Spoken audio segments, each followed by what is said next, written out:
Welcome to Arizona Barrio Stories. Welcome to this amazing site, Arizona Barrio Stories. We love your participation. We love your stories. Before we get started, we have a quick message from attorney Francisco Gutierrez. This segment brought to you by Gutierrez Law Firm.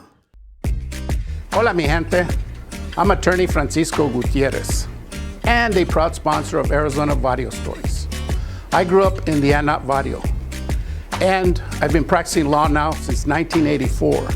Experience really does matter. If you've been injured by someone, call me, let's talk. Welcome back, Arizona Barrio Stories and Latino USA TV. We are so happy to be with you. We are not in downtown Phoenix. I'm always saying we come to you from downtown Phoenix. Today we are in Waddell, Arizona. You may ask, well, where is that? Well, take the 303 and then head west. We are here and we are excited for this story that we're about to share with you. A journey of challenges, a journey that's going to captivate you. Please introduce yourself. Okay. My name is Nellie Soto. I was born in 1941 at the Maricopa County Hospital in Phoenix. I was raised in Litchfield Park in the camps, the labor camps, and I grew up in Camp 51, and most of my family was there. My father was a farm worker, and my parents were Refugio and Antonio Soto, and I had two brothers and two sisters. My oldest sister was Mary. She passed away last year. Then it was me. Then it's my brother Antonio. Then my brother Lupe. And then my little sister Aurora. And that was us. Tell the audience, what do you remember of the camps?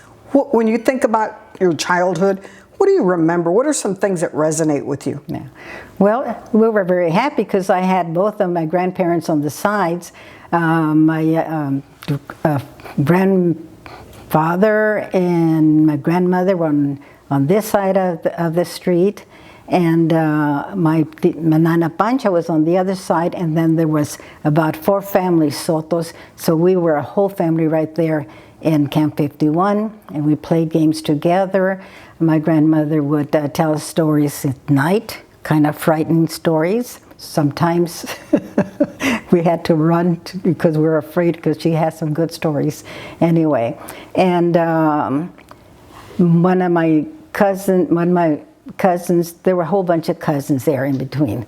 There were about, well, nine, maybe 40 kids, and we all played, from the youngest to the oldest, we all played together. Now, in the camp, there was no indoor plumbing. There, we used to, if you wanted water inside the house, you had to, just put a hole through the wall and a faucet and open it, okay? And of course, we had wooden stoves, so my father always used to cut, wood for the stove. And we had the outhouses also. And then we had a little a ditch, whatever, that was always running water for the irrigation, and we were always in there. That was our little swimming pool, but it was very happy times. We didn't have any money, we didn't have any luxuries, we didn't have Christmas trees and Christmas, we didn't have gifts, except for one, my Aunt Chawa. She lived in Phoenix, and she would come in the bus in Christmas time, and she would have 2 big bags on the side, and she had gone to the Cres downtown and bought all this little toys for us, not wrapped or anything, and that was our Christmas gifts at that time. But it was a very happy time. We didn't know we were poor. We didn't know that we didn't have anything. We were happy. You don't know what you don't know if you don't have it. Yeah. Mm-hmm. Tell me what life was like as a teenager. What did you do on the weekends? Not very much. Actually, as a teenager, by the time I was a teenager, we had moved from the camps into the small, the little ranchitos around town, and we worked for Russell Badley, which is one of the farmers there. And there were 2 or 3 families in each, in each little ranch. And we didn't do very much entertainment. What we did have is went to the Peso Drive-In in Phoenix, because on Saturday after my dad would come in from work, everybody was ready. Everybody was ready. We even had lunch packed up and everything. So we got in the car, go down to 35th Avenue area, went into the Peso, $1 for a carload, and we watched movies. And that was kind of our entertainment, for the week. So we enjoyed that. Tell me, where did you attend high school, and where did your journey take you after high school? I started at Peoria Union High School, and that was because we had moved again from that ranch to another one. Previous to that, I had gone to a country little store, which I graduated in the class of 8. So when I went to Peoria High School, boy, that's so not so nice. I started joining clubs. I had to make new friends, and there's that was I really enjoyed that, because I went to these dances every Friday night in the cafeteria. I loved to dance. And went to the football games, and I joined the Spanish club, the library club, the pep club, whatever. So that I really enjoyed that there. As far as learning, I'm not sure that I learned that much. I got good grades. I passed whatever, and I made friends. But one of the negatives was that for Hispanic kids, I don't know what it was, but we had like career day, and I told them I wanted to be a school teacher, and I had good grades, so I figured, I can do that. But the counselor said no. She says, no, you be an assembly worker. You'd be good for assembly worker. Okay. Oh my. And I didn't listen to that. But when I went to ASU, and we had the Mecha Club, and we went to different schools to talk to the kids about encouraging them to go to college. And Bob Pastor, which was going to school at that time with me, Bob Pastor and I came back to Peoria High School and let them know, hey, you have a dream, you want to do that, you can do it, adelante, sí se puede. That's the whole thing. Mm-hmm. So from Peoria High School, did you go immediately to ASU afterwards? No, because I couldn't afford it. Even if I had, at that time, I had applied to ASU, but we didn't have any money. We didn't have any money, we didn't have any meals. There was nobody to say, hey, you can do this, you can do that, whatever. But my friend Carolina Rosales, her sister had gone to Lamson Business College, and she told me, you can go to Lamson Business College, if you work at the college and pay your tuition that way. So I went for about 6 months or something to that effect. Then I got a job at an electronics place. So I didn't. Then to college, I went after that about 6 months later, because I got sick at the Radio Parts, and I was in the hospital for about 6 months. And then after that, by that time we had the junior colleges over here in Glendale, and so I started junior college there, after my brothers had already started college there, my younger brothers. So after junior college, you ended up at ASU? At ASU, uh-huh. Now tell us, when I hear your name, I don't just hear your name, Nellie Soto. I hear the name Judge Nellie Soto. How did that transpire? Well, if you're involved, you go to different places and they know you, whatever. So I was part of the groups that were involved, community people. And what happened is that Ronnie Lopez was a justice of the peace in West Phoenix, and he got a job with Bruce Babbitt, Governor Bruce Babbitt. So there was a vacancy, and so there's, Ed Pastor was the supervisor at that time with Maricopa County, and there was convened a meeting of community people. I was one of them, And they started throwing out names as to who would replace, and I was one of those names that was thrown in there. And then And what was your thought at that time when your name was thrown in? Actually what happened is that nobody could agree as to this person or that person, or you know how we Mexicanos are, you know, whatever. And then Ed Pastor was sitting next to me, and he says, "You guys better come up with a name or something. I'm going to give it to Nellie." And I was there, and because I was, well, I could do this, you know, whatever. And I says, "I'll take it." And he went somewhere. Then he came back. "Are you really? You'll take it?" "Yeah." "Okay," Nellie says she's going to, "Okay, fine, Nellie, get out of here, go home." And then they discussed it among themselves. They still didn't come up with anybody. So that's how I was appointed by Mr. Pastor to that position. And I was, What an honor. yeah, really, I didn't think about it. I didn't aspire to it. I think it just happened. Now, did you ever become a teacher? Oh yes, I was a teacher before that. When I graduated from ASU, I taught at different schools.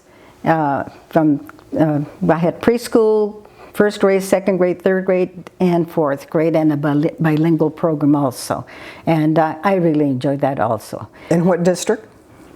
Well, Roosevelt School District, Phoenix Elementary School District, Tolleson, and Avondale, if I remember correctly.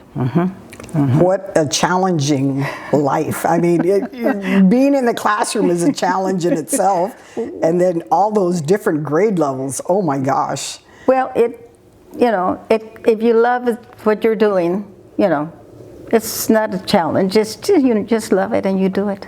Now, were you balancing a family life as well? No, I was single at that time. You know, I was single for a long time. I don't have any children. You know, and then I married my husband, Edward Cardona, when I was already a judge. Yeah.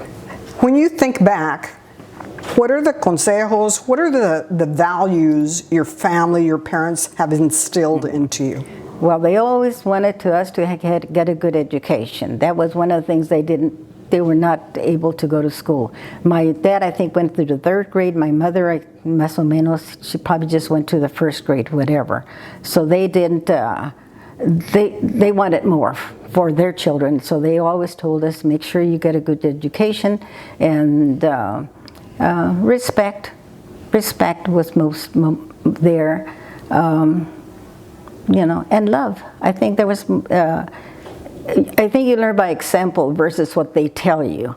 And they were always there. My father was a very hard worker. My mother did her job as, you know, disciplinarian, if you want to call it that. But she didn't ever spank us. We did not believe in, you know, punishing or spanking.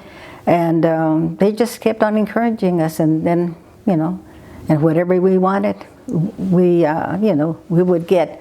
But with the little money they had, they were able to buy us the clothes to go to school, you know, the little things that we needed. So, yeah, my parents were the ones that were responsible for me getting to And you where come I from a was. family of how many siblings?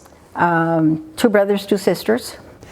The 60s and the 70s, it's a time of social unrest. People are wanting changes, especially the Mexicanos don't know if I want to say their eyes are opening, their ears are opening, but it's a time where people are waking up and they're wanting change for their families, for the community. And it's a time when people are starting to reinforce and thinking, hey, I want better. And that's a time of farm workers, and there's rioting and there's picketing. And how did you get involved with the movimiento? I think right out of high school, there was a program with the Catholic Church called the Christian Workers that taught kind of the message that was taught to more or less to us was to, and I remember it was observe, judge, and act. And you see things going in the community, wherever it was, things that that needed to be taken care of. And then you looked, and analyze the situation, and then you are supposed to take action, positive action, to change things around you. And I think that was the time, and there's different chapters in that organization, and we went to different states, etc., to find out what was happening here, what was happening there, look into our communities, be able to go to the small towns council meetings, out of high school. We didn't even know too much about what was going on. And I think that got us started. And the one who got me started on that was Carolina Rosales, which was my good friend of mine.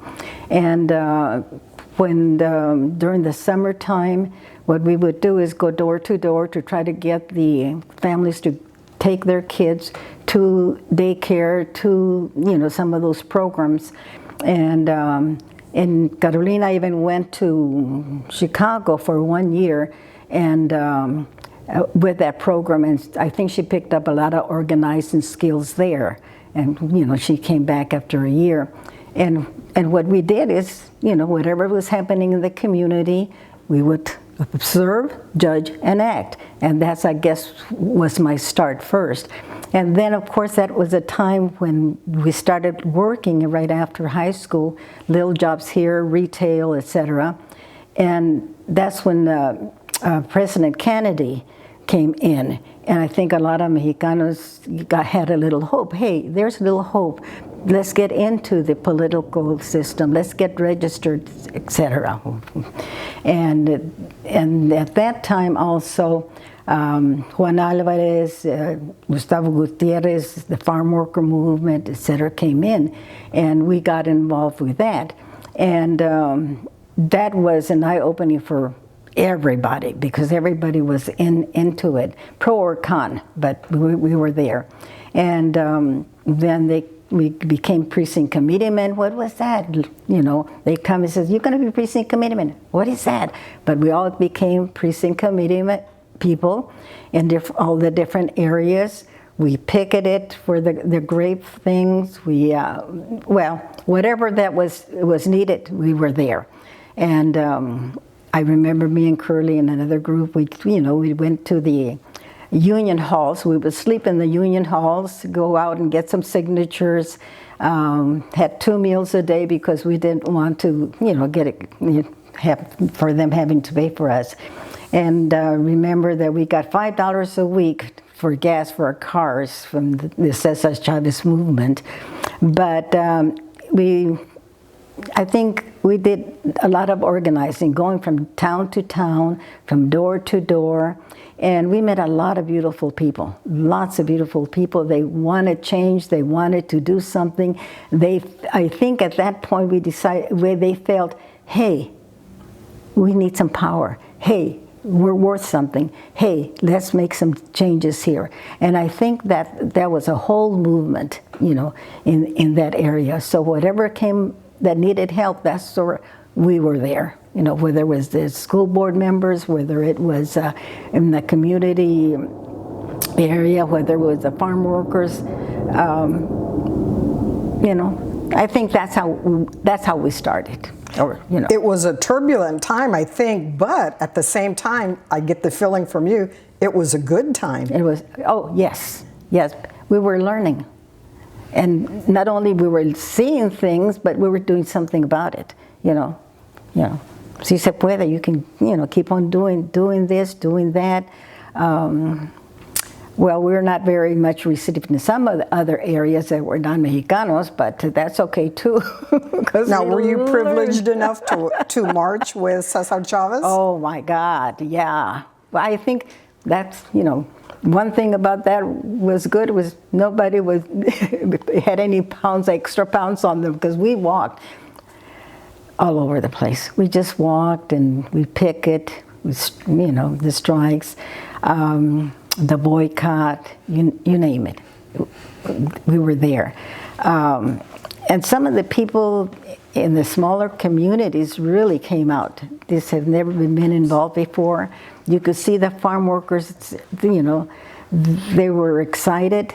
They, hey, we'll work for better salaries, the pesticides, a little respect for us. Let's get a little respect for us. We are human beings. We need something better, and we're going to get it. And I'm sure a lot of people have benefited from your group that probably don't know the work that you have done. Tell me about your affiliation with Los Diablos. Oh, that was after we got out of, that was after I was a judge already, and we had already, come out of college. Well, all of us were working, and of course we thought about when we were in college, and of course, how we got in and how we had to work, in the cafeteria or doing this or doing that in order for us to get our education, to make it financially. All of us were not, came from affluent people, families, and so there was a meeting at, I think, at Danny's office, Danny Ortega's office at Pastor, and got us all together, different people, and that had gone to ASU, and the idea came out, that we would have an organization that would hopefully get some funds to help the students at ASU, and that's how Los Diablos was started. Mm-hmm. So giving back. Giving back. Mm-hmm. Mm-hmm. We recently attended the Menudo Bowl, and we got to meet some of the people responsible for Los Diablos, and we were able to see the future generation that's coming in, that they're learning to give back. Yes, a helping hand is going out to them, but they're learning also to give back. As you consider yourself retired now, correct? Yes. What do you do to keep busy now? Well, I have about, maybe 40 nephews and nieces, and they keep me busy. They are involved in everything, you name it, They're beautiful kids, they're active, they know how, they're involved, they're going to college, and they're in band, and they're in debate class, and they're in group organizations, and if they don't have a club they want, they start one. I mean, I'm really proud of them. They're really, they're really doing a lot, and a lot of. So that keeps me, and we're a big family, so we get together all the time. So when one doesn't have a function, another one has a function, somebody's graduating. That's, to me, my whole life now is family. Family. We go to, if the person's graduating in Texas, we go to Texas. We had a niece that was running for a state legislature in Texas. We have another nephew that's head a steward for one of the unions in the area. I mean, I can go on, but retired but not tired. You're right, exactly. So that's what I'm doing on a daily basis. That's my life now. What would you like people to remember about you when they hear your name? Heaven knows. I'm just that I came from a farm worker family, that there was respect, there was love, there was community, and that they encouraged us all to be better people, and that if I can do it, you can do it. Yeah. A question I always like to ask people that I interview is, when you think back to where you grew up, what are the smells, what are the sights, what are the sounds when you think of your barrio? What are the things you remember that make you smile, that warm your heart? I don't know. We were into the trees all the time. We were into the dirt all the time. Mud sandwiches. Yes. We didn't have any parties, but we loved to go to the drugstore and sit down on those stools, you know, and have our little drinks, when ice cream, whatever. When we would go to the little church there, it was a little tiny church, and we go there after church. We go there, or we go to the little park that's in Litchfield Park right now, and sometimes we go to the store. Once a week, would go to the store, and we would get 5 hamburgers for $1. Ooh. And when the bakery came around, the baker, you know, we got some candy. My grandmother used to give us some candy. My grandfather had a cow, so he would milk the cow when we go with our little cups and get the milk. The next door neighbor was a cowboy, so he was always in his horse. You could always see his horse there. There was one girl that was a little bit more privileged than us, and she always had birthday parties, and we all dressed up for those little parties, and you know, with a piñata.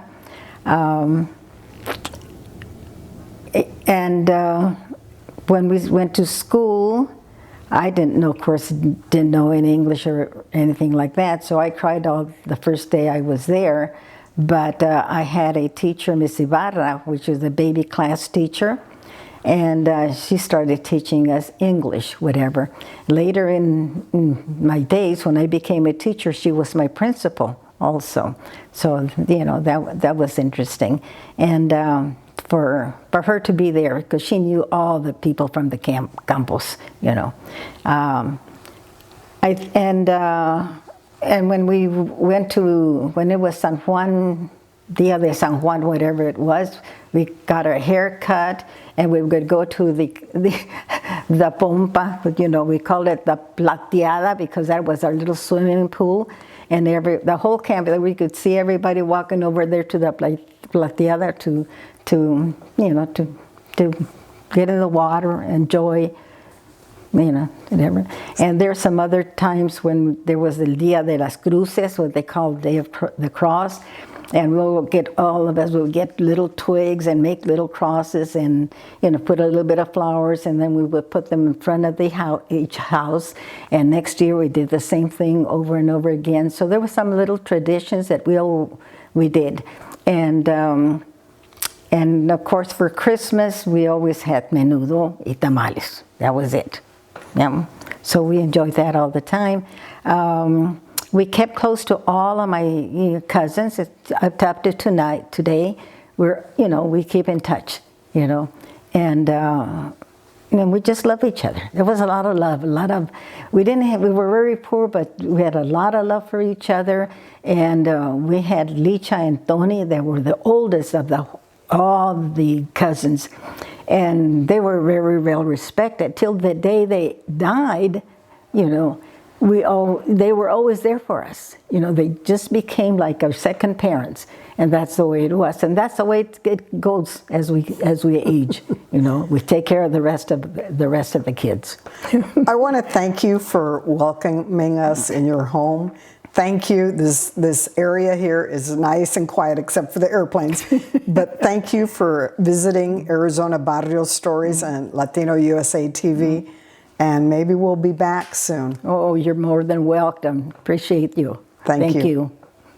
Well, you may have come from a family with 40 or 50 cousins, or maybe just a few. What good memories. Her journey was a long journey, and we think your journey needs to be shared with us also. Message us, get a hold of us, share your story with us.